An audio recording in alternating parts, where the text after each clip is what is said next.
ये आदमी अचानक से देखता है कि जेल की फर्श पर कुछ हिल रहा है। तभी ध्यान से नजर डालता है तो पता चलता है कि 3 चींटियां मिलकर एक कपड़ों का सेट उठा रही हैं। इससे पहले कि वह कुछ समझ पाता, कपड़े अचानक लाखों गुना बड़े हो जाते हैं। अब हक्का बक्का आदमी और भी ज्यादा हैरान हो जाता है। तभी चींटियां जमीन पर अजीब सा काउंटडाउन बनाती हैं, मानो उसे इशारा कर रही हो कि जल्दी कुछ करो। उधर जेलर उसकी ओर बढ़ रहा था। आदमी सब समझ गया और तुरंत उन कपड़ों को पहनना शुरू कर देता है।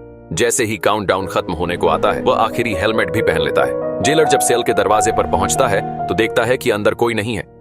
यकीन न होने पर वह झुककर और ध्यान से देखता है, मगर उसे क्या पता, वही आदमी अब चींटी जितना छोटा होकर उसके पैरों के पास दौड़ रहा है। वह एक स्लाइड मारता है और दरवाजे की दरार से बाहर निकल जाता है। जैसे ही सीढ़ियों से कूदकर भागने लगता है, सामने अचानक चींटियों की एक पूरी सेना खड़ी दिखती है। यह देखकर उसका डर के मारे हाल बेहाल हो जाता है। लेकिन शुक्र है कि ये चींटियां अपने नियमों की पक्की होती हैं। वे कभी भी उस शरीर को नुकसान नहीं पहुंचाती जो उनके संरक्षण में हो। तभी ऊपर से जोरदार गड़गड़ाहट सुनाई देती है और एक चींटी हेलीकॉप्टर उसके सामने आ उतरता है। आदमी समझ जाता है कि ये चींटियां उसे बचाने आई हैं। वह बिना सोचे समझे हेलीकॉप्टर पर चढ़ जाता है। इधर जेल में उसकी फरारी से अफरा तफरी मच जाती है। सारी पुलिस फोर्स उसे पकड़ने के लिए दौड़ पड़ती है और उधर आदमी चींटियों की सवारी करके मजे से भाग रहा होता है। लेकिन तभी अचानक तेज रफ्तार से आती हुई एक मोटरसाइकिल के झोंके से वह उड़कर सीधे एक बस के अंदर जा गिरता है। उसकी लैंडिंग एक औरत के बालों पर होती है, मगर अगले ही पल एक जोरदार थप्पड़ उसे खिड़की से बाहर फेंक देता है।